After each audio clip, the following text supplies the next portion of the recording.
Raise your hand if you love going to meetings. That's not good. Communication challenges are greatly change the dramatics and effects of group meetings. We all go to meetings for one thing or another. It can be for a career or for an interest outside of your job, like volunteering positions or board meeting. According to Francis and Armstrong, meetings entail a group of people with shared responsibilities and accountability, strengthenize and researching and implementing decisions. I am studying and training to go into the equestrian-related field, but I know that meetings are a central part of any career. I focus on literature review and personal reviews to the communication problems in meetings. I interviewed Professor Brandon Warren, who is the Western Equestrian Studies instructor in the department, but previously worked at the University of Findlay admissions office. I also interviewed Mr. Michael O'Brien, a vice president of EW Scripps. Both of these are experts and attend a lot of business meetings for their job input. I'm focusing on 3 challenges in a group meeting and offer some solutions. The communication hurdles are lack of listening, devotion from the topic, and incredibility to disagree without being disagreeable. Let's begin with poor listening. According to Francis and Armstrong in 2012, the very essence of meetings is communication. A first communication barrier seen in meetings is the lack of listening. Listening is a revolving message. The group member must listen to the content and feeling and the response of the content. There are many reasons meetings do not listen in meetings. They might not distract by their phone or computer. Easy solutions to listening problems include asking participants to stay off their phones and computers.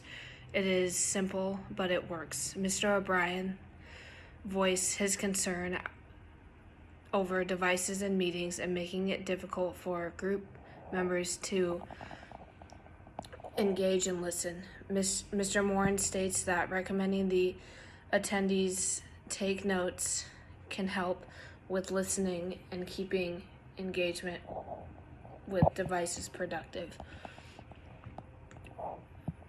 Members also do not listen well. Make sure the meeting itself isn't the problem, otherwise address the employee disagreement. 69% of employees think meetings are a waste of time.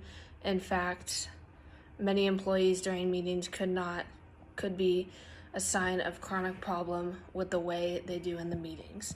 One of the better solutions includes making sure only occupant members are a part of the group. This way they feel important and need for the discussion moving ahead its discussion staying on the topic. The second communication challenge in meetings is devotion of conservating of the topic. This is commonly used and can be very frustrating because meeting goals are not met.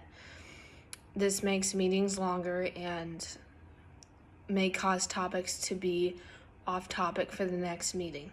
A good group leader will notice when this is happening and redirect the group member back to on task.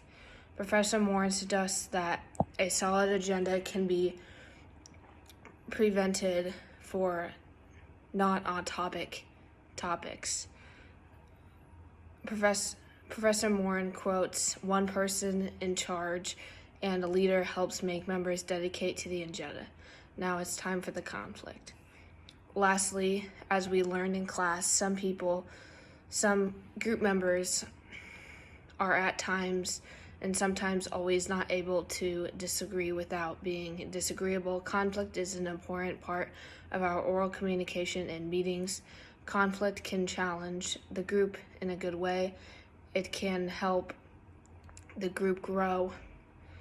In effective meeting, members support and learn together. However, some group members might always be difficult and change the work of the group. They might be able to support behavior of a difficult group member. And Armstrong on page 52 said that members tend to be narcissists, assuming that they are always right. Pursue a person and not the principle, and never apologize.